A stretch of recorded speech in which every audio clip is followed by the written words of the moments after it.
Well, good evening, friends.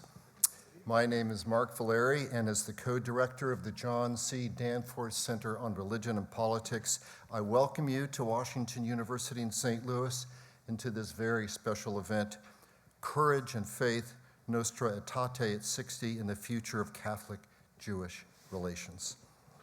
Designed to nourish scholarship on and help foster a pluralistic and democratic public discourse, the Danforth Center has a rich history of collaboration with many of the sponsors of tonight's conversation. So we are delighted that you are here.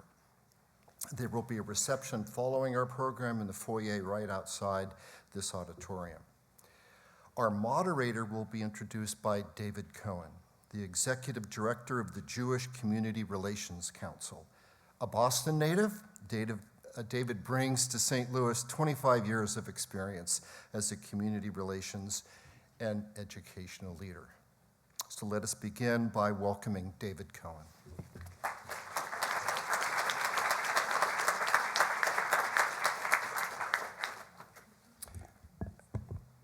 Thank you, Mark. And I really just want to do two quick things before we get right to the program.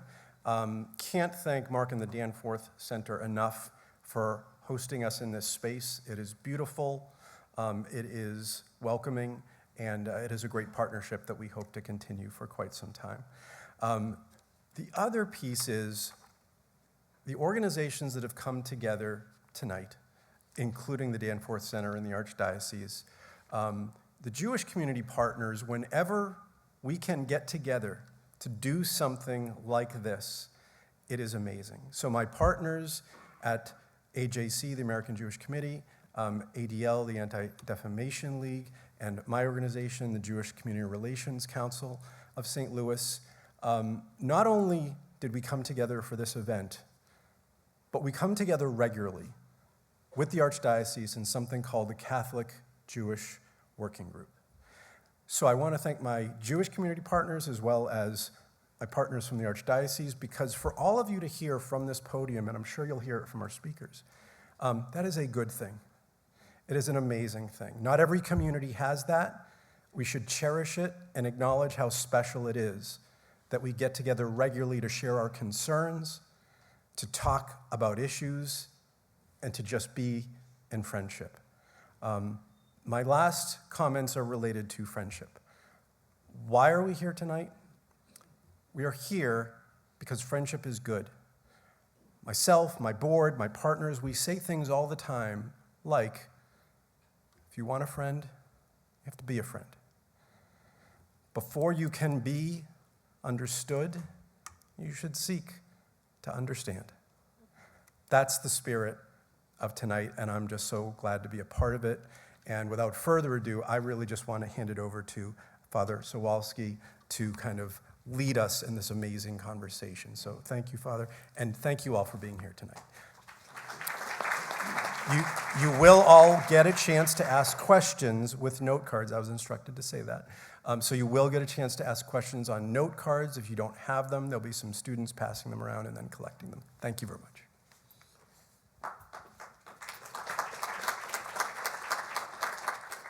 Thank you, David. It's a real pleasure to be with you all this evening, and I'd like to welcome Rabbi Noam Marans, who joins us as the Director of Interreligious Affairs for the American Jewish Community, and the Most Reverend Mitchell T. Rozanski, the Archbishop of St. Louis of the Archdiocese of St. Louis. And my name is Father David Suwalsky, and I'm Vice President and Chief Mission Officer at St. Louis University. So we have some questions to get this conversation started, and then we'll take the questions that are offered by the audience. So I think I'll pitch this to you first, Archbishop. Prior to the Second Vatican Council, what challenges were present in Jewish-Catholic relations, and how did Nostra Aetate confront and provide new directions for these challenges? Well, prior to the Second Vatican Council, something like this would have never happened. So Nostra Aetate really opened up so much in Catholic-Jewish relations. As a matter of fact, many who know Catholic history remember that at the Protestant Reformation, the church really just built up walls around itself walls of protection against Protestants. Anybody of other religions, even fellow Christians, were looked upon very well after the Protestant Reformation. But those of other religions, there were no dealings. There were nothing that went back and forth in terms of dialogue. As a matter of fact, probably we know the sad history of anti-Semitism within the Catholic Church.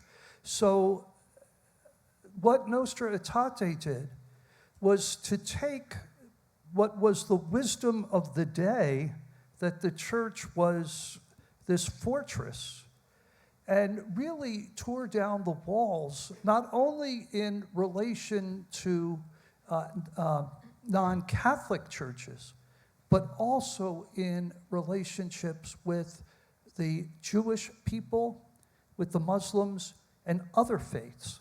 But in particular, in Nostra Aetate, which is not a very large document, it's the shortest of the 16 documents of Vatican II, Nostra Aetate really addressed the Jewish people and talked about, in it, the Catholic history of our brothers in the faith, our brothers and sisters in the faith.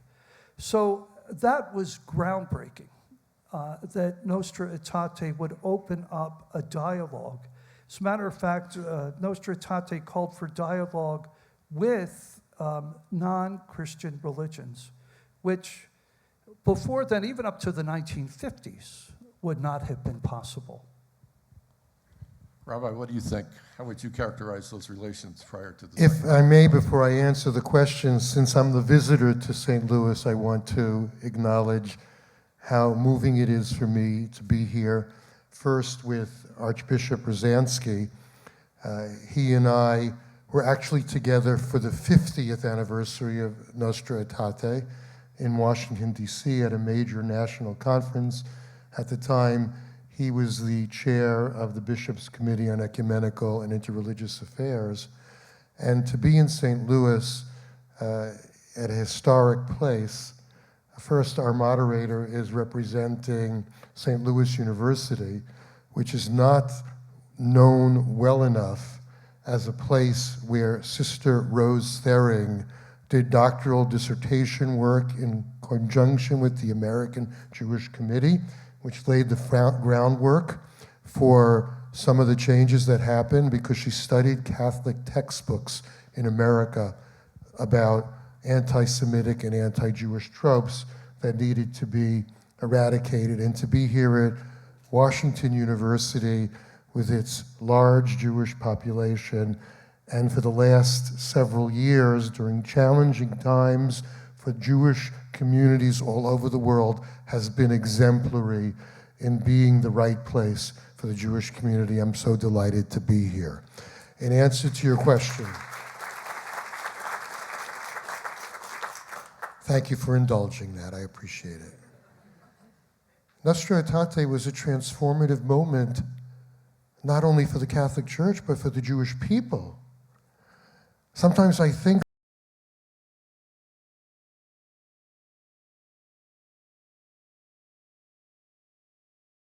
the primary recipients of the transformation.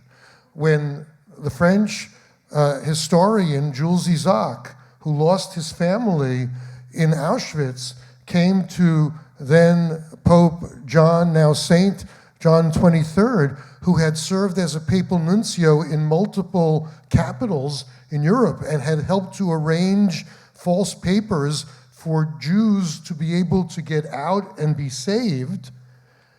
And he came to the Vatican. He was being thought of as potentially a caretaker pope and was a transformative pope, you know, letting in some new light, letting in some new air. And Jules Isaac came to him and taught him and spoke to him about the teaching of contempt against the Jewish people in 2 millennia of Catholic history.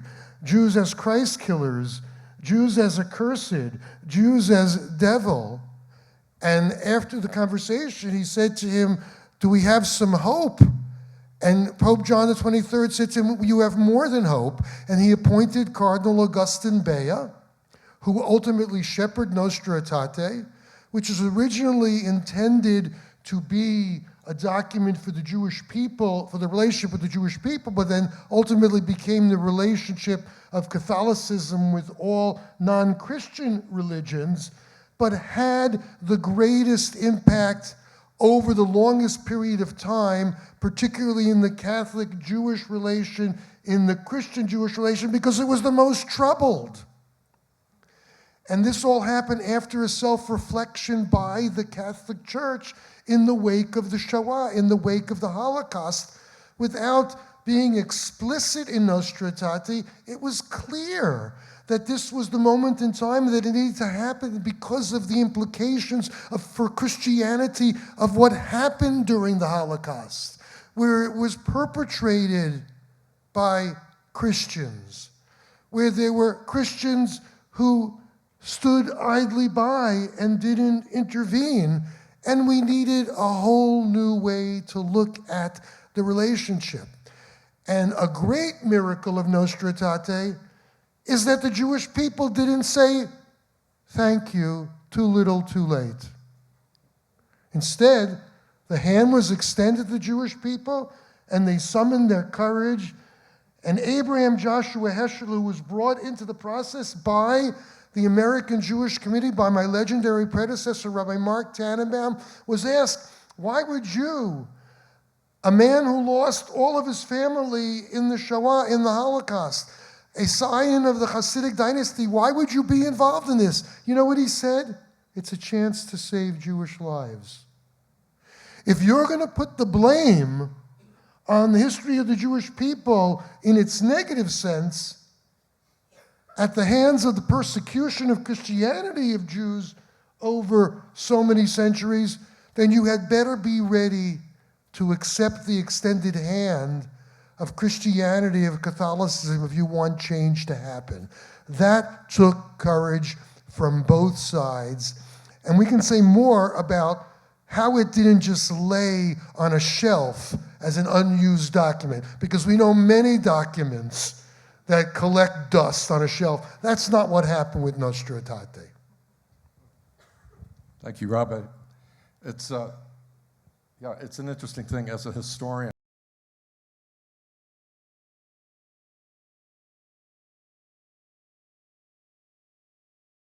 Of Judaism as well as persecution, and to have a document emerge, especially after the Second World War, that so clearly repudiates that experience is a remarkable thing. And when Pope John said he wanted to open the windows to let the Holy Spirit in, apparently he opened those windows wide enough to let this happen, and that's a great, great testimony to him and his vision. All that being said, how would you, and I'll throw this to you, Rabbi, what are the current challenges still facing Catholic and Jewish relations, and how can we continue to draw guidance from Nostra Aetate in these challenges? And I'm thinking right now in particular Gaza as kind of a flash. Just for starters, Gaza. Just a minor thing. Well, you know, I'm good at avoiding your questions and then coming back to them. But really, what happened with Nostra Aetate, and that's part of the answer. Nothing has been more important in the application of Nostra Aetate than the visibility of popes and how they are perceived in the way they react to the Jewish community and how the Jewish community receives the way they outreach. So let's just say it very clearly that when Pope John Paul II went to the synagogue in Rome, as Catholics like to say, it's the first pope to visit a synagogue since Peter. Peter's considered the first pope. We like to consider him a nice Jewish boy who went to shul. And now we waited 2,000 years for Pope John Paul II to come. And now that's what popes do. Benedict XVI followed suit, Francis followed suit, and surely Pope Leo XIV will also do the same. An establishment of diplomatic relations with the State of Israel, what I like to call Nostra Aetate 2.0 in the 1990s. Imagine that. You know, on the most challenging day, when we're disagreeing about what's going on in Gaza. Meanwhile, Israel and the Vatican have diplomatic relations. There's no other Christian body that can say that, because there's no other Christian body that is a city-state and has diplomats. So the Catholic Church automatically is a moderating force in that conversation. They didn't pull their papal nuncio. Israel didn't pull their ambassador from the Vatican. And we held together in that. And then, of course, all of those popes went to Auschwitz as part of what they do. And when they were in Israel, they went to Yad Vashem, to the Holocaust Memorial. They went to the Kotel and put a kvittel, a note in. And Pope John Paul II famously, with contriteness about the history of Christianity. That's the context of how we answer this question. Why? Because there are real problems in Catholic-Jewish relations. We're not Pollyannish about it, but we have within it a structure that enables us to address differences of opinion. Nostra Aetate was not a perfect document, but we dare not let perfection be the enemy of the good. The relationship is a natural one. We don't lob salvos at one another from afar. We talk about it.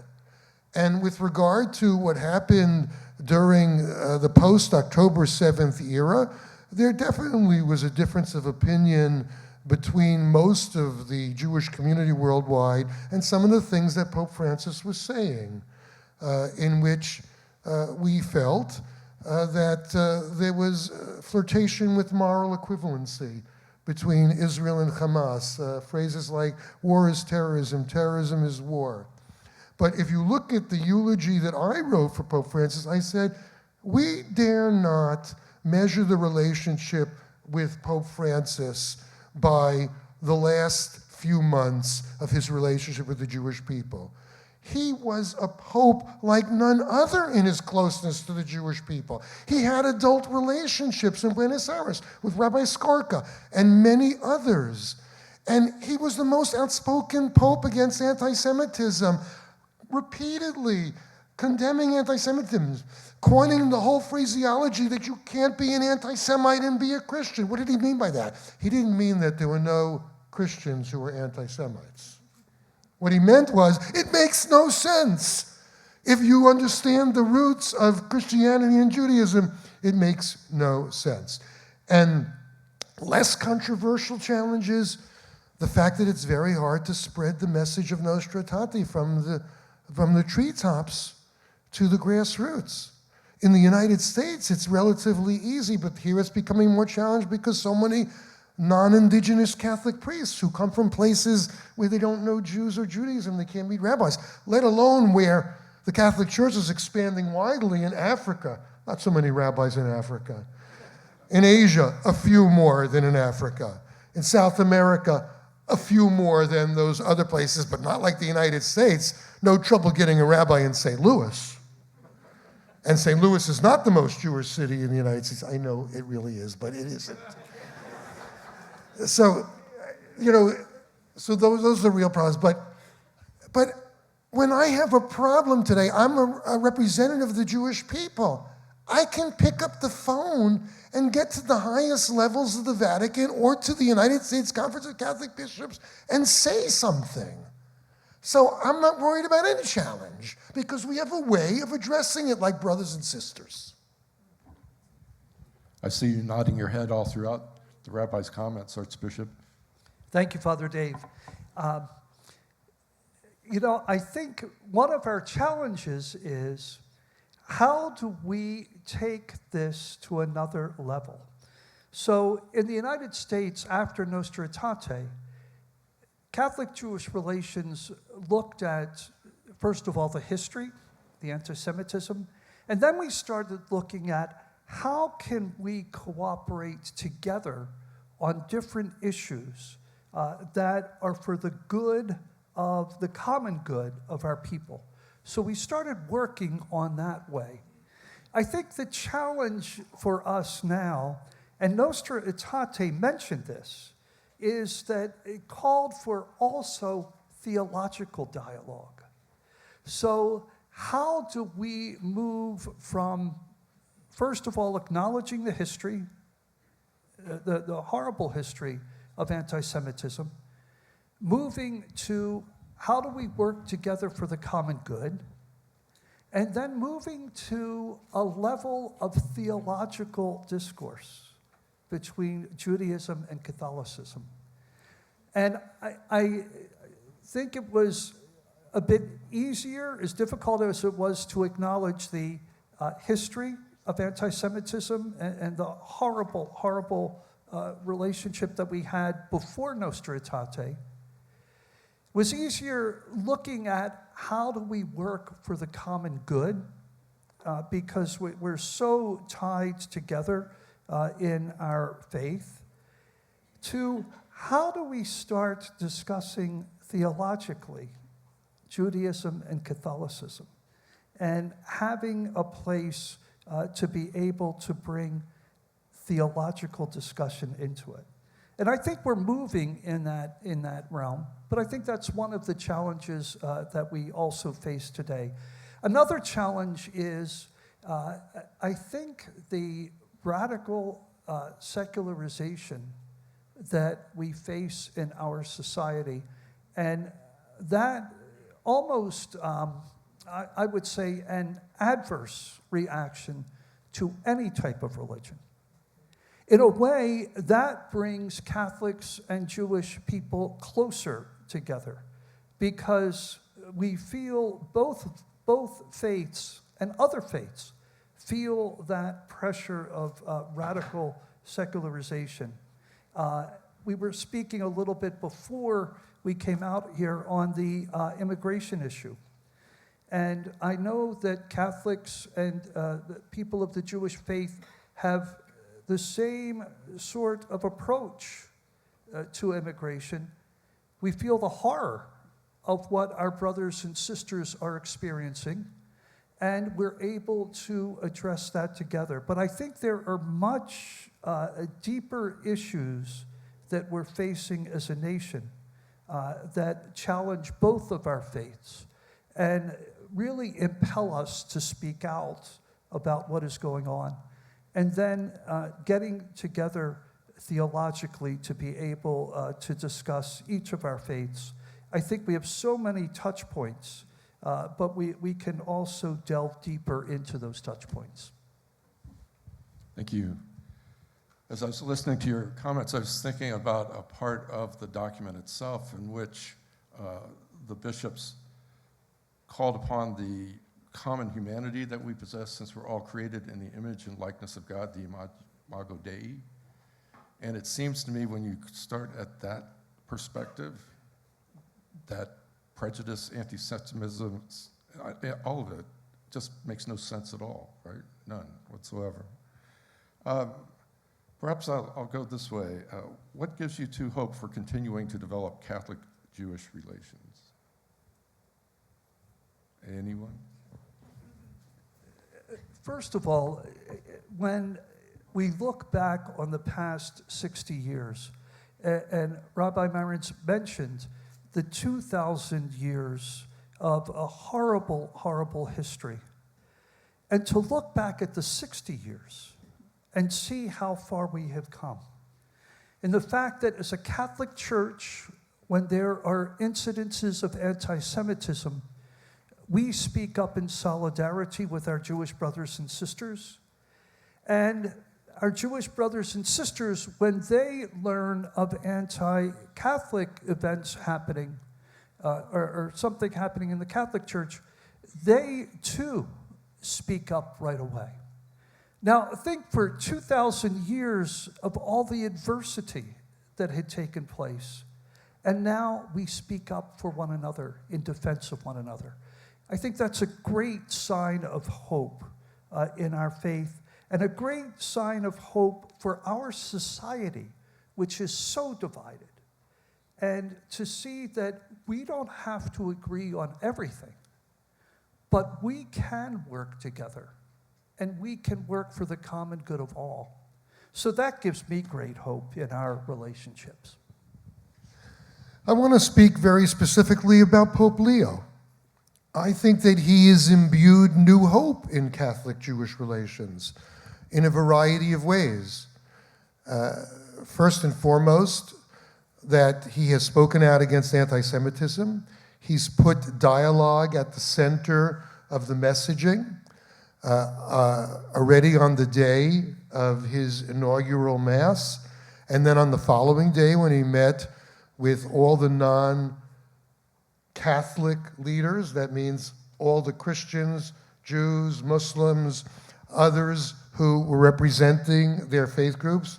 I was privileged to be there, and I like to discuss what he said on that day as avoiding platitudes. His message was not platitudinous. He said, I know there's a challenge, and I need to invest with you in working at it. That's not something you usually say on the first date. And he said, I'm going to dispense with the first date stuff. And he came right out and said, I know there's a problem between Catholics and Jews right now, and in the spirit of Nostra Aetate, we need to recommit to it. And he did something that no pope had done before. He sent personal letters on the day of his election to leading Jews who were representing the Jewish people in the Catholic dialogue, and I received the one for the United States, in which he personally wrote to me in my role as head of American Jewish Committee, Interreligious Affairs, personally committing himself to the process, the values, and the furtherance of Nostra Aetate. This is very, very positive.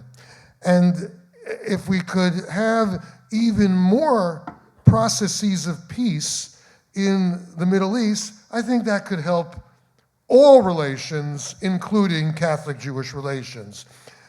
We need everyone who has the ability to control the future of that challenged area that is central to Jewish identity, central to Muslim identity, central to Christian identity, not be a place of conflict, confrontation, and war, but it be a place of reconciliation, peace, and fraternity. That would help all interreligious relations. We're invested in it, and we're looking for partners to be doing the same. Great. You can applaud on that one. Thank you.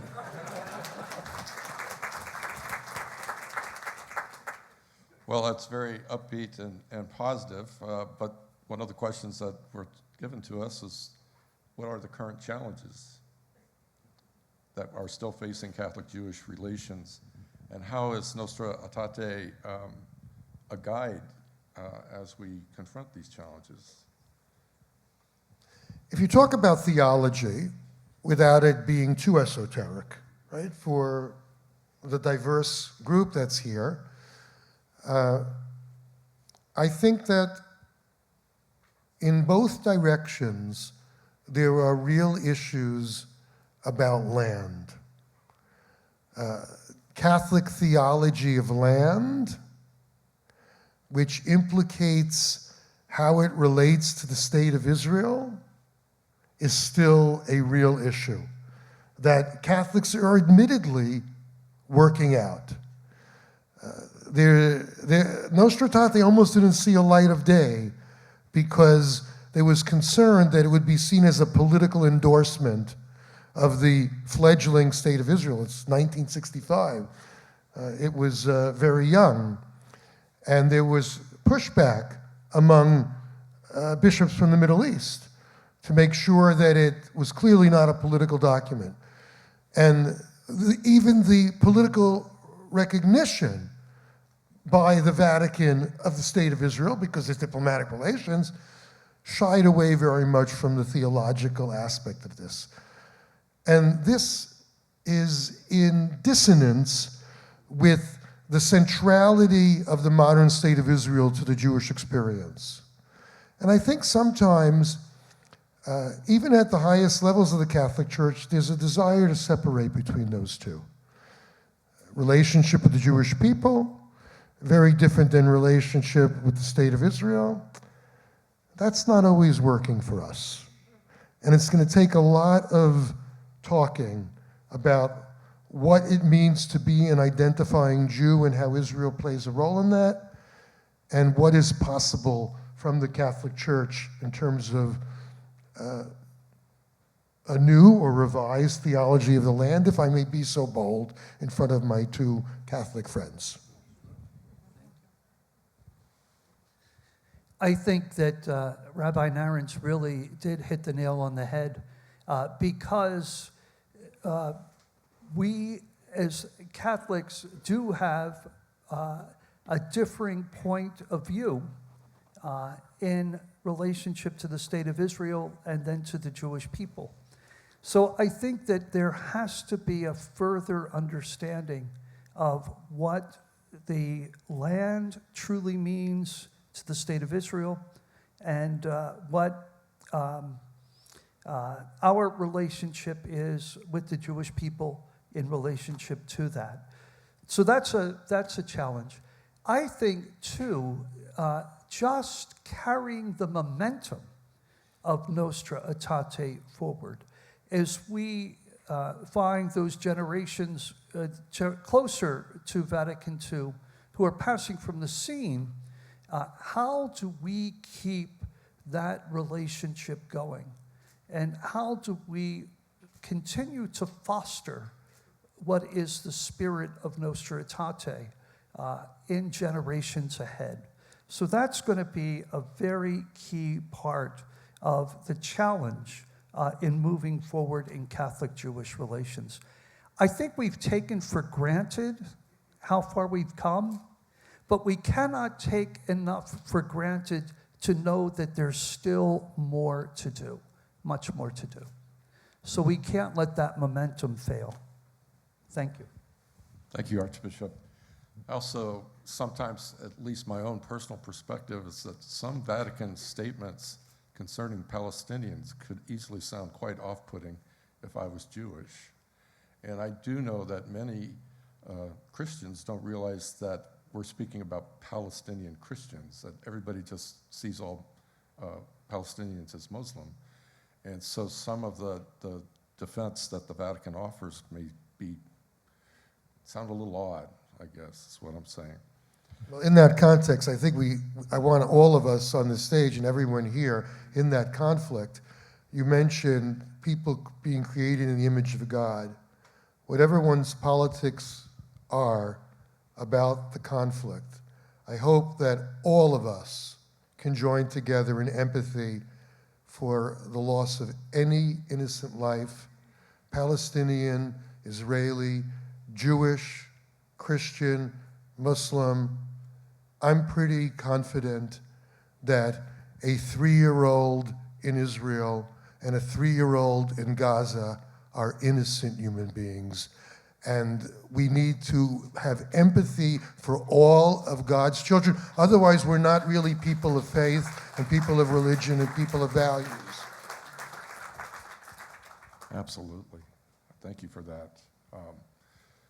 So you two were together for 50 years of Nostra Aetate. Now you're together for 60 years. So how do we keep the spirit of Nostra Aetate alive without waiting for some landmark year? I mean, how do we do this in a day-to-day reality of working together with one another and with the broader community to maintain that spirit? The Archbishop doesn't look a day older than when I saw him 10 years ago. Go ahead. What can we do to keep it going and not wait for the 10th anniversary? Sure. First of all, I think we need to go back and reread Nostra Aetate. What the spirit of Nostra Aetate sought to foster. And in seeing how much of a landmark document that was, reflecting on the past years of our dialogue and how far we have come already, and then realizing that we have to be the ones to model to the world what it is to be able to work together. Thank you. We have seen almost a parallel in the demonization of the other, particularly in the Catholics towards the Jewish people over 2,000 years. And Nostra Aetate took away that demonization. As Rabbi Marans said, we reached out a hand in friendship. But there's so much demonization of others just who don't have the same viewpoint as we have, that we have to really model what it is that we may not agree on everything, but we can work together. We can dialogue. We can speak with one another. We can respect one another.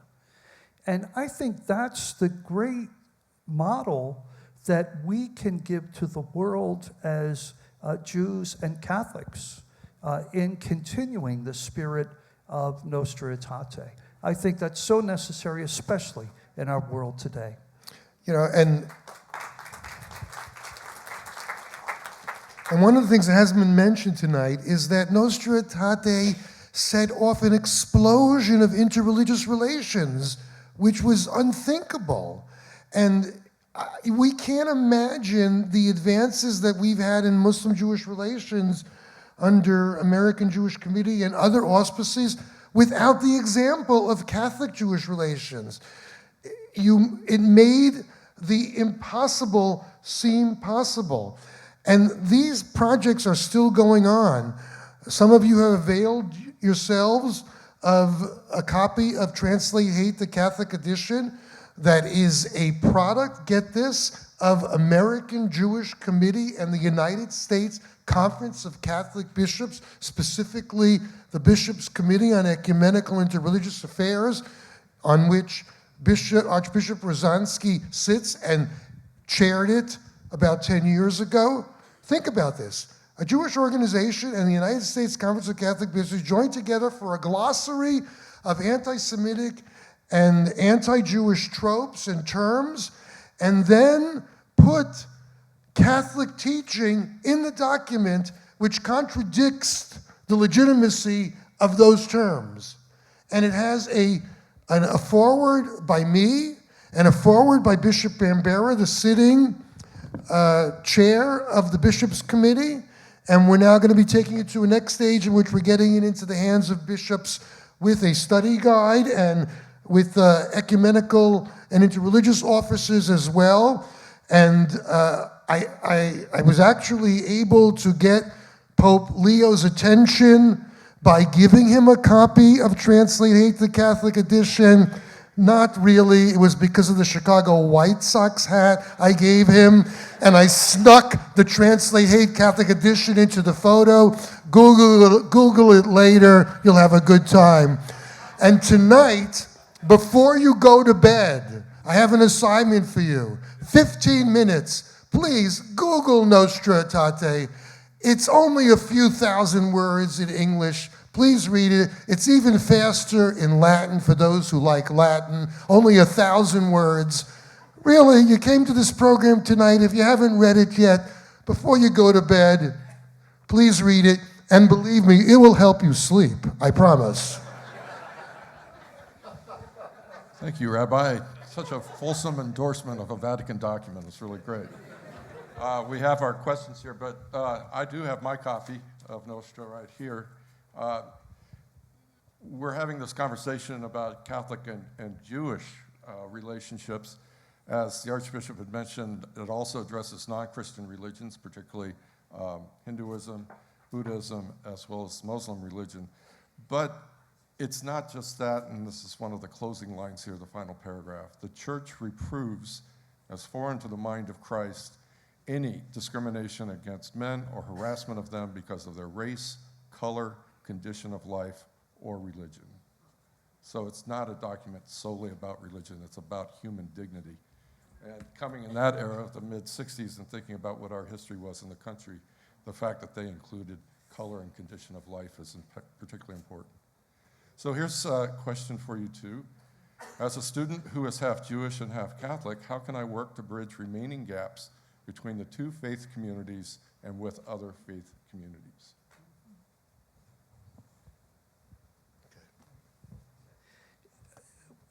first of all, to know your faith. I think when we really know the teachings of our faith, we're able to live that faith out.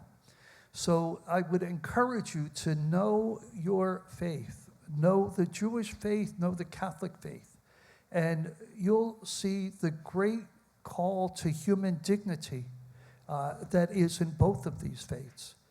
Secondly, try to bring people together in dialogue about what you know on both faiths.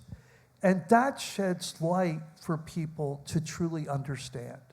So you can be a powerful witness because of your background in being able to bring people together of different backgrounds to understand, to learn, and to dialogue. And that's really something you have the credibility to do because you have walked that walk and you know what it is. Thank you. I want to get people an opportunity to have their questions asked, so I'll go to the next one, if that's okay with you. Because I think I don't have much to add to what Archbishop Rozanski said. Sure. Catholics and Jews are great allies. How can they work past some of their fundamental differences in values for the greater good of the community? One of the great things is that Catholics and Jews in the United States have a lot of shared agendas. And Archbishop Rozanski mentioned one, immigration. Another one is the overwhelming majority of the Jewish community is against capital punishment, and the Catholic Church is against capital punishment. A concern for the environment is another shared thing. We have other things that we disagree upon, but sometimes we're able to work together, notwithstanding. And some of them are controversial, where the Jewish community is split, but the parts of the Jewish community are able to work with it, like public funding of private schools, which is a controversial issue for some in the Jewish community. But as you know, many of the Orthodox Jewish groups are advocating together with the Catholic Church.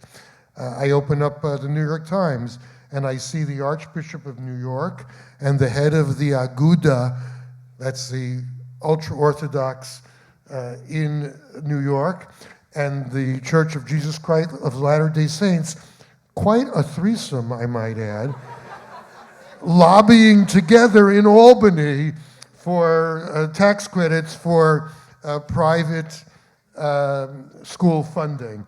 So there are a lot of things like that, but also it's really about, I truly believe this, the power of the visibility of our relationships. There is nothing more positive than when people see that I have relationships with bishops and cardinals, that Archbishop Rozanski and I are friends, that we're trying to model for everybody that people from different perspectives can live together and speak together. And given the history of Catholics and Jews, if Catholics and Jews can do it, anyone can do it. They were trying to kill us, and now we are friends. And they were demonizing us, and now we've buried the hatchet. It's possible. It can be done. Self-reflection, coming back from the brink. And by the way, isn't that true in our personal relationships too? That we sometimes don't think the possible is possible because we get tired, we don't work hard enough at it, we're frustrated. It's possible, we can role model it. There's a story that I love to tell in Catholic-Jewish relations that goes back to the late 1940s. In Greenfield, Massachusetts, the local pastor of Holy Trinity Church and the rabbi of the local Jewish congregation would get together at least once a week for a meal. Now, this is the 1940s, well before Nostra Aetate. But the really touching part about the story that I find is that they shared what their faith was about with each other. One day, the rabbi was out on a walk just past Holy Trinity Church, and as he was passing it, he saw there was a fire in the church.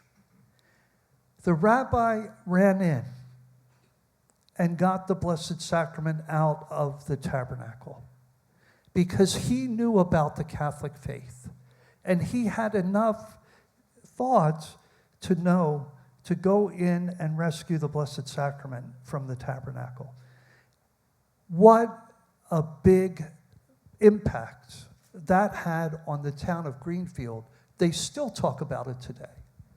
And some years ago, when I was bishop in Springfield, Massachusetts, they were redoing Holy Trinity Church, and the current pastor showed me some of the fire damage that was still in the ceiling from the church. And of course, he related again that story to me. So I think that that one-on-one relationship, that being able to dialogue and to learn from each other, gives us all great hope, a great example, that we can really work together and that there's a lot of hope for us in the future. Thank you. I'll spend a minute speaking about St. Louis U and Catholic and Jewish hope. Coach Schertz and his 21-1 basketball team is doing a great job. And when he first came on, I was talking with him and I asked him how he was doing. He said everybody was very welcoming. He was really appreciative. But he wasn't sure what it was like to be, a Jewish coach on campus. And I said, well, Coach, I can't really speak to that myself from personal experience, but if you walk across the hall to our varsity women's coach, she probably could tell you. So anti-Semitism has been flaring in the U.S. and the world. I believe that's flaring. How is the Catholic Church responding to this horrendous trend? I have the impression that the church has remained mostly silent. No, the church has not remained silent. When we have instances of anti-Semitism, we are ready to speak up against those sad, sad instances that happen. So we speak up on different levels, though. If the incident happens within a certain diocese, usually it is the bishop who will be the voice of the diocese in speaking against anti-Semitism. Also, the USCCB, speaking as the voice of the Catholic bishops in the country, will speak up against anti-Semitism. And we have found, too, and I want to say this, and I'm sure Rabbi Marans has had input into this, when there have been instances of anti-Catholic violence, for example, the recent one in Minnesota, that the different Jewish groups speak up in defense of Catholics too. So it's a very mutually reciprocal relationship of defending one another and realizing that an attack on our Jewish brothers and sisters is an attack on Catholics and on all people of faith. And a programmatic effort to combat anti-Semitism. The United States Conference of Catholic Bishops publicly committed itself to confront anti-Semitism and initiated programs, including Translate Hate, the Catholic Edition. I'll stop. Rabbi, I'd be curious, if you want to avoid going into politics, I'm fine with that too, but what's your observation about the Trump administration going after American higher education by claiming that schools and universities are justifying what they're doing by claiming anti-Semitism as being unaddressed in these spaces? Almost got out unscathed. American Jewish Committee is a 501c3 and neither endorses or opposes candidates for office. That said, American Jewish Committee and some other Jewish organizations were somewhat critical about the triangulation in which the proper dealing and the helpful dealing with anti-Semitism on campus, which had become unbearable in some places, was linked to research projects that involved the saving of lives. We are grateful for all the efforts that have been made by people of influence, including President Trump, regarding anti-Semitism on campus. But we would hope that it not be at the expense of the great gifts that universities give our societies, not least of which medical research. And it's important that when we are addressing the real issue of anti-Semitism, that it be done in a way that is comfortable with the Jewish community, because after all, it's our community that you're trying to protect. So we're very grateful that there is now a serious approach to addressing anti-Semitism on campuses. I think we've all noticed that it has been mitigated dramatically during this year through proper reaction and appropriate discipline when necessary, and also for creating dialogue. And if my information is correct, WashU is particularly invested in that, in making sure that we're not just addressing the issue of anti-Semitism, but also finding a way for people to understand one another better. I'm going to misquote it, Martin Luther King, we'll either all swim together or drown together, more or less, right? Thank you for that. I made it through that one. You did well. I promise not to lob any more grenades towards your way. Just a couple of final questions here. This one is for both of you. Can you speak to the seeming tidal wave of othering of so many of these last few years and what it costs all of us? Central to the Jewish faith and to the Catholic faith is the dignity of the human person. I think we all agree on that. Central to what we teach, because created in the image of God means each man, woman, child is created in God's image.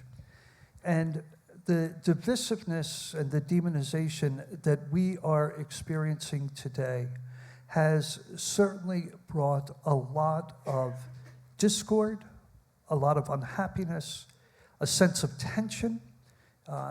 Young people have the highest level of anxiety than I've ever seen in any generation, because of so many of the things that are happening that go against human dignity. So our faiths that our central teaching is that we're created in the image of God have to continue to bring forth the dignity of the human person. In so many instances where that dignity is defaced. So we cannot back down from that. We have to keep that in the forefront.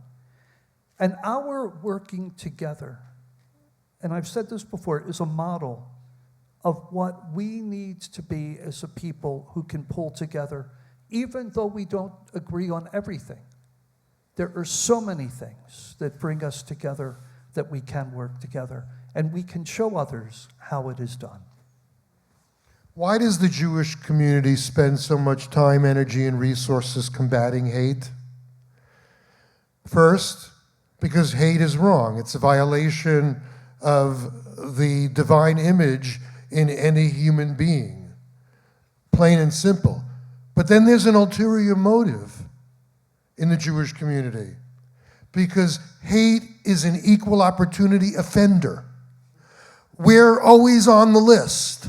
Sometimes it begins with us and moves on to others, and sometimes it begins with others and moves on to us. We have to oppose hate in all its forms because it's wrong and because it's unsafe for our people. Either way, the Jewish community has to be opposing hate and othering with every fiber in its body. And the anti-Semitic acts that we have seen rising dramatically during the last several years in the United States and around the world, I say, is not because there are more anti-Semites. There have always been anti-Semites on the right and the left. They're at the fringes of society. They've been in the teens in percentages for those who are measuring how many people have anti-Semitic sentiments. But what has made them dangerous is a culture of hate that has allowed them to migrate into the center and act upon their anti-Semitic sentiments. And this is true for all forms of hate. If you have a culture of hate, of othering, you enable the people who have been pushed to the margins of society because they are hateful to feel that they can migrate with those ideas into the center and do damage. We need to stop this because our society and our individual identities are at stake, both because it's a violation of the principle of every human being is created in the image of God, and because it doesn't stop with you.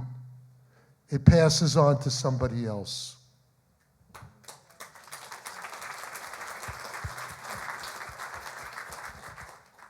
I'd like to put on my historian's hat for a moment, and this era that we're living in right now reminds me quite a bit of the nativist era of the 1840s and 50s, that question of othering, where other people are doing that. And it was one of the first times that we were partnered together in U.S. history, because the nativist movement was anti-Jewish, anti-Catholic, and anti-Black. So we've got a lot of experience thinking about how we need to move forward and not let others define who we are and our value. We've got time for just some closing comments. Archbishop, maybe if you'd like to begin. We gather here tonight because of the 60th anniversary of Nostra Aetate. And it's wonderful to be able to reflect on that seminal document and the shortest document of Vatican II, but yet that it had such an impact on Catholic-Jewish relations and relations with other non-Christian faiths. And we think back on 60 years, but I think of all of those days in between those 60 years that have brought us to this point and that give us hope for the future.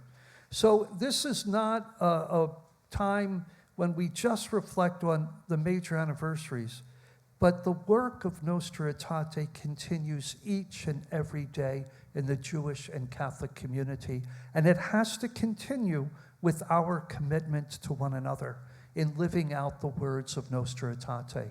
So I thank you for being here tonight. I thank Rabbi Marans for coming here to St. Louis, and also Father Dave Suwalsky for moderating our panel this evening.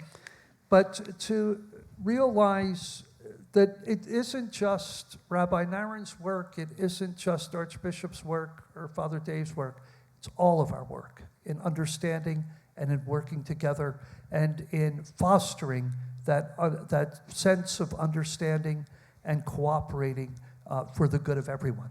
Thank you. Thank you.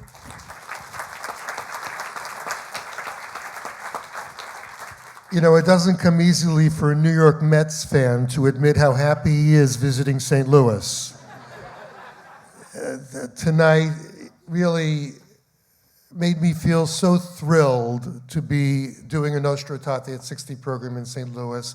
I want to end with what I began with St. Louis University, Washington University, the Archdiocese of St. Louis, my colleagues among all the Jewish organizations, not least my dear colleague Nancy Lisker, who heads up the American Jewish Committee St. Louis office, and the diversity of the people here that I'm looking at in all of the beauty of our humanity.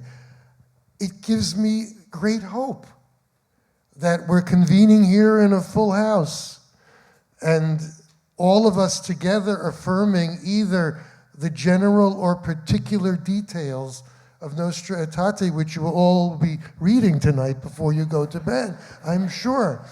So thank you so much. I couldn't be more happy to be here and feel reassured that both America and humanity have a great future if people like you, me, us care about it and care about one another. It really makes a difference. Thank you so much.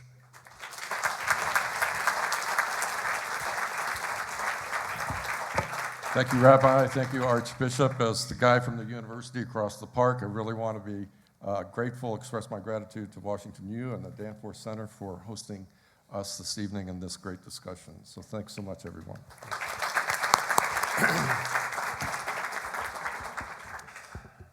Thank you, Father.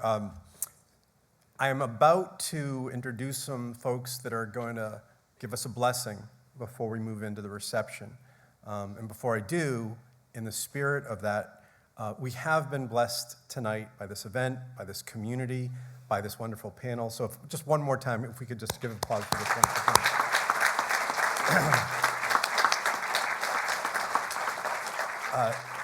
Two notes I think are important to echo before we depart this room, and I heard both of them on this panel. Earlier on, Rabbi Marans talked about the importance of doing what we did tonight so publicly. And I think that is very much a part of the question that we heard about what the, for example, Catholic Church does or doesn't do in regard to an issue someone cares about, like anti-Semitism.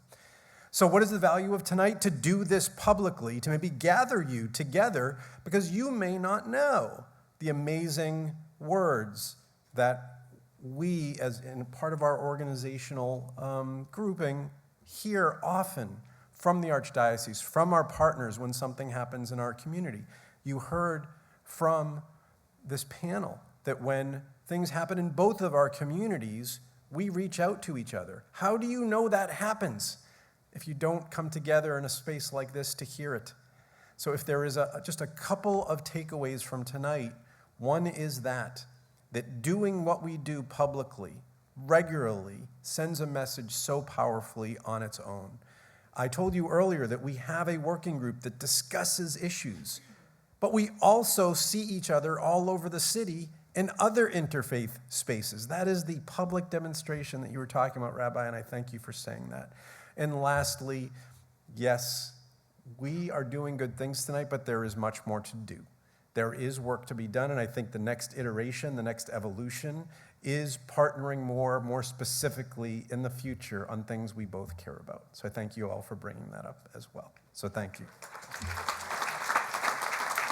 So again, we have a wonderful reception planned, and I want to bring up a couple wonderful representatives from our community, one at a time, but both Father Joseph Weber and Rabbi David Reinhardt will give us blessings as we head into the reception, so appropriate to do right now.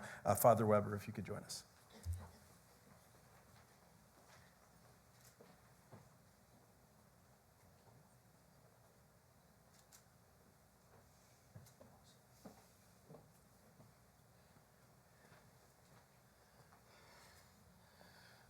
A personal note first, I grew up in Creve Coeur in the 60s.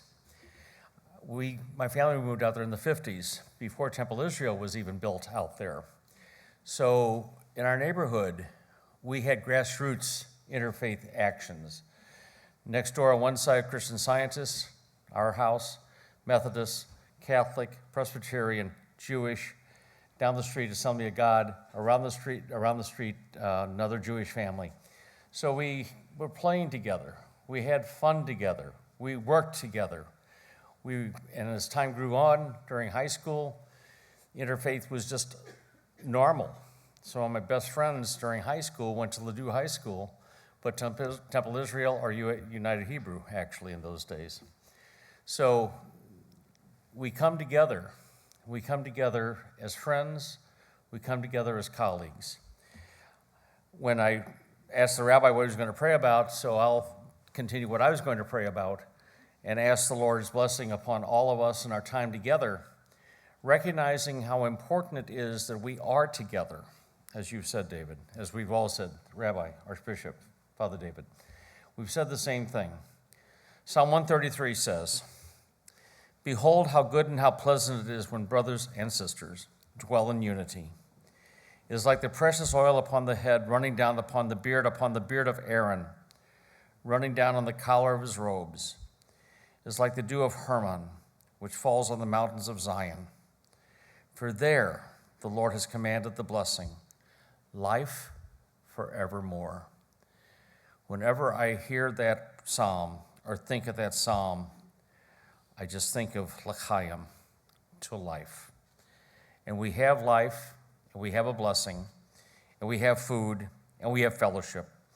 And may the Lord bless us and protect us and keep us close to him as we share our fellowship this evening, as we break bread, as we drink wine, I don't know if it's out there or not, whatever, as we come together recognizing the mystery, the life, the love of friendship, when brothers and sisters dwell in unity.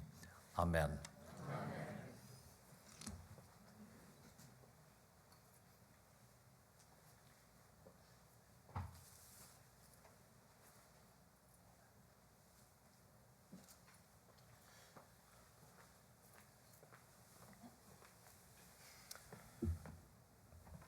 Rabbi, you said you're a Mets fan, and it's hard being here. Try being a Cubs fan. Sorry, everyone. Sorry. I know. But as the Father said, we're here in fellowship. We're here together in community, and we've been doing a lot of learning. And as we're about to go into a reception with hopefully some good food, maybe something wonderful to drink, quick teaching from our Jewish tradition says, "Ein kemach, ein Torah," which means without sustenance, without food, there is no Torah, there's no learning, there's no growth, there's no instruction. And I would add, without it, there is no dialogue either. It's over food, it's over drink, it's over times that we can spend together that the best dialogue can happen, because we're there to be together and share in conversation. And so as we go into this reception, I not only want to give you, I not only want to give you a blessing, but I want to give you a charge. Find someone that you haven't met and be in dialogue with them. Talk about something. It doesn't matter if it starts off with perhaps baseball, but it could lead to those ultimate and so important questions that we all face as people of faith and people of community and people together in friendship. And so I'll offer 2 quick blessings as we move in to this opportunity for a reception. Blessed are you, eternal, our God, sovereign of the universe, who brings forth that sustenance, that bread from the earth. And of course, this is a moment of celebration, of appreciation, and as we spoke about earlier, of hope. And so I'll offer as well, blessed are you, eternal, our God, sovereign of the universe, who gives us life, sustains us, and brings us to this wonderful moment. Amen.